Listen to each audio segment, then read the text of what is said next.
couple of years ago, I did a show on the well-meaning advice that sometimes relatives or friends give you when you're getting ready to get involved with either buying or selling a home. And there were some issues with some of that advice because some of it's kind of crazy and a lot of it comes out of misunderstanding of what the business is and what the processes are. So on this show, I'm going to talk about not the crazy advice that you get, but some of the best advice that's out there. It's The Real Estate Show.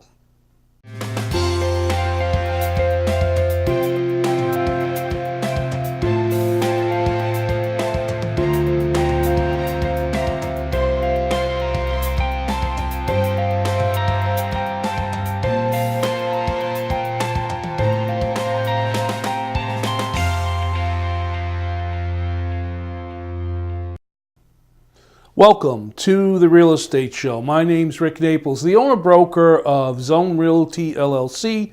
You zone your home. Advice. There's a lot of it out there. You can get advice from friends, you can get advice from relatives, or you can get advice from the experts, and that's when you're working with a realtor. Realtors are trained in their profession, and they do a number of transactions when it comes to real estate every single year. But it always amazes me as a realtor of how many misunderstandings or misconceptions are out there about basic real estate and the process of when you're going to buy or sell a home. One of the biggest misunderstandings out there comes from the buyers. The buyers think that if they work with a realtor, they're going to have to pay them a fee. Just like if you hire an attorney or you hire a plumber or electrician or anyone in any particular trade profession, there's going to be a fee involved. Well, that part's true. But did you know that when you're a buyer and you're going to buy real estate, the realtor doesn't charge you anything? In most cases, the realtor is going to get his commission or his pay from the transaction through the co-broking agreement that the listing agency has signed with the seller of that home. So basically the buyer is not paying a commission directly to the real estate agent. It's coming from the seller's side. So a lot of times we like to explain to buyers that you get to tap into the knowledge and the expertise of a professional in an industry when you're looking to make one of the biggest purchases in your lifetime and get all that advice and guidance for no charge at all, unless you actually decide to move forward, purchase a house, and the house gets to the closing. So again, the clarity here is that the real estate commission is paid by the seller to both of the agents that are involved that make the deal come together, in most cases. Now, there are other instances where a buyer may be paying a real estate agent their commission. Those are far few and in between, but there are certain situations. When you meet with a realtor, you can talk to them about what those kinds of situations might be. But for the most case, again, the sellers are the ones that are paying the real estate commission because they've hired a real estate agency to list their home, attract a buyer, and get the house sold.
Another thing that people really don't understand when it comes to the real estate transaction is they think that when you put together a sales contract, in other words, you make an offer to purchase a home, everything that's in that contract is carved in stone. Well, not necessarily.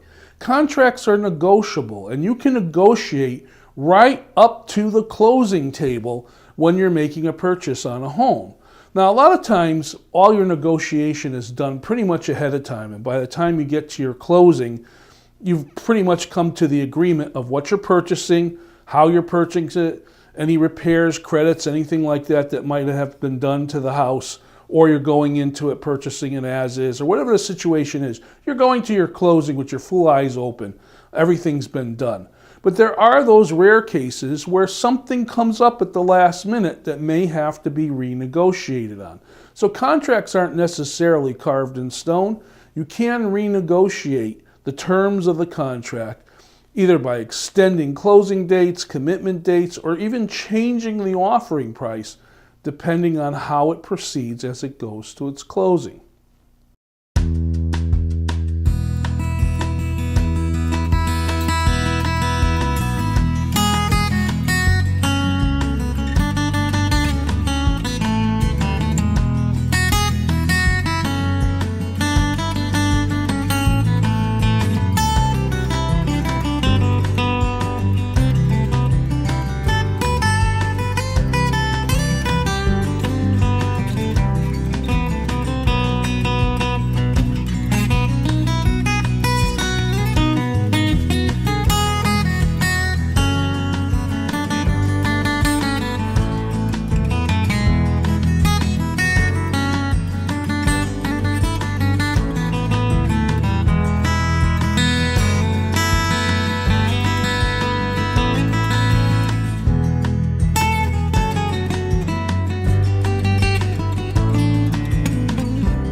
One of the other things that people are not aware of is when you purchase a house from a seller, you're inheriting all the different bumps and bruises and whatever that come along with that house. You're taking ownership of that property. This is why there's something that's called title insurance to protect you against any title flaws that might be on the present deed or title that has to transfer over to you as the new buyer. But you want to be very careful and very clear, especially if you're buying something that may have an assessment on it. And what I mean by assessments, it's let's say, for instance, the town has decided to put in sidewalks or new sewer lines or something like that running past the home that you're looking to purchase. There could be an assessment that all the homeowners pay into the town to cover the cost of that. And you may inherit that assessment if you buy that particular home. This is really common with condos and different things that go on with condos. So again, you want to talk to your realtor and try to find out if there are any outstanding assessments that may be on the home. The other thing that you need to worry about is if you're purchasing a foreclosure. Foreclosures can have some interesting liens on them. It could be tax liens or repair liens or whatever. You want to make sure that those are all going to be cleared up before you take title of that home, because you don't want to inherit those problems when you purchase the property.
As realtors, we give a lot of advice to our clients when they're going through the process of buying or selling a home. And there are some top things that are advised to the seller as well as to the buyer when it comes to this particular process. You know, we are emotionally attached to our homes when it comes time to sell them. We've spent a lot of time living in the house, fixing the house up, making it into a comfortable place to live. So when it comes times to sell it, sometimes there's a little bit more of an attachment to that particular home or property, or what we call home ownership pride, that's a little hard to give up. So you need to remember that when you're putting your house on the market, it's now becoming a product to sell, and it's no longer going to be your home. So you want to prepare it in the best way you possibly can to appeal to the widest range of buyers. Now, we are always saying in our business for the sellers, declutter the house. In other words, scale down everything in the house. Make the house look as big and roomy as you possibly can. And depersonalize the house. You know, it's great to have your wedding pictures up and pictures of the kids or maybe pictures of the grandkids, whatever your situation is, but you kind of want to take that stuff down and eliminate it. You're going to be packing it away anyways. And the rule of thumb when it comes to showing a house or staging a house for a seller is 75% of your wall should be empty. You want a buyer to be able to come in and imprint their own tastes, their own likes, their own vision on the home and kind of take a mental ownership, because this may prompt them to make an offer.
That presentation showed some of the things that I just wanted to share with you to be aware of. You know, there's a lot of misinterpretations out there as to what everybody's goal is when it comes to buying or selling a home. There's a couple of things that I do want to talk about that were in that presentation that I think are important. Everyone, as I said, has home ownership pride. You're very proud of your house. When it comes to selling your house, you got to sell it the way that it is. I mean, there are certain things, obviously, that need to have attention before you put it on the market and even during the process of the sale. But you need to know that it's going to be a product. And not all products are perfect. You know, every house has its own unique issues or problems. There's nothing perfect out there. Some people are afraid to put their house on the market because they want it to be perfect. It has to be perfect. They're going to do a lot of work to the house. They're going to fix this. They're going to fix that. Maybe they're going to remodel a bathroom or update a kitchen or polish the floors or whatever. That's a lot of money, quite honestly, that might be unnecessarily spent Because, of course, a buyer is looking at the house and they're going to do things to it once they take ownership. So doing some things ahead of time and spending that money, you run a big risk of not being able to recoup that money back when it comes to the sale of the home. Now, I'm not saying, folks, that you shouldn't do needed repairs. If there's some repairs that need to be done, it's most likely going to come up in the home inspection and you're going to have to address it. But you want to be very cautious on what kind of money you might want to spend before you're putting your home on the market or even during. Don't spend a lot of money. You're selling the house. Image does matter in some ways, shapes, or form, but it's not all that important when it comes to a buyer looking to buy a home. One of the other things that came up in that particular article that I wanted to, or in that presentation that I kind of wanted to mention to you, is your emotions, as I said before, are going to get in the way sometimes. You know, this is the reason why a lot of people hire a realtor. The realtor becomes the buffer between the two parties that are involved in the transaction. This is so the seller's not talking directly to the buyer and the buyer's not talking directly to the seller. I tell stories sometimes in my buyer interview about questions that should be asked and sellers that may not want to answer them directly. They're things that the realtor can find out. I also say to the sellers sometimes that in a conversation with a buyer, you need to be very careful because you may say something that in that buyer's mind gives them the opportunity to make a lower offer than what they were intending to make. In other words, the old put your foot in your mouth type situation. So you want to be very careful. So again, this is why you folks will hire a realtor, because the realtor becomes the negotiating person between the parties. They take the information and share it to the other side and vice versa, so that you're separated a little bit from the transaction itself and you're able to make decisions that are, in your case, for the best for your situation. That I want to kind of tread softly on is that the realtor that you hire really has your best goal in mind. The reason why I want to tread softly on that is there are individuals out there in our industry that just chase commission checks. They want to sell a home fast, sell it in a short period of time so they can rack up their points and their recognition amongst their peers of being a realtor that sold houses very, very quickly. You want to get the best possible offer for your home when you put it on the market. So be very cautious when you're hiring a realtor. Make sure that you do have the discussion with that realtor as to what your goals are and that you're comfortable that that particular individual has the same goals in mind and will represent you to your best interest when it comes to selling your home. It's the same thing, folks, when you're out there buying a home. Realtors show lots of houses. Sometimes all they want to do is make a deal so they can get the commission, and that's unfortunate. But a lot of professionals in this business, like myself, put you first. So your goal is the same as their goal. You know, if a realtor properly does their job, they're going to get paid. So there's no incentive for them to hurry a deal along, quite honestly.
This is the part of the real estate show I call the real estate mailbag. It's my opportunity to address questions that are sent to me here at the real estate show, or just sometimes to talk about topics that come out when I'm out and about in the general public. I recently got an email that was pretty much contesting the idea of owning a home as the American dream. And I thought it was very interesting because the writer made some very interesting points. I want to read it to you because it's kind of interesting in the way that it says. This particular says that home ownership is not necessarily an American dream. Owning your home sounds great, but those daydreams rarely include the massive water leaks, mold infections, or an expensive roof repair. Home ownership's a big responsibility of time and money. If you have financial circumstances that change, or say for instance you want to move out of state, it can be difficult to make the move. While you're gaining some things, you may be losing some other things. Choosing a home is an emotional decision, but emotions can be fleeting. If you're looking at this as a big financial investment that you're going to be into for years, that's one way to look at it. But if you go into the home buying process uninformed or unprepared, you might be taking on a little bit more than you're prepared to handle. My name is Rick Naples. This is The Real Estate Show. I thank you very much for watching. I'll catch you next time.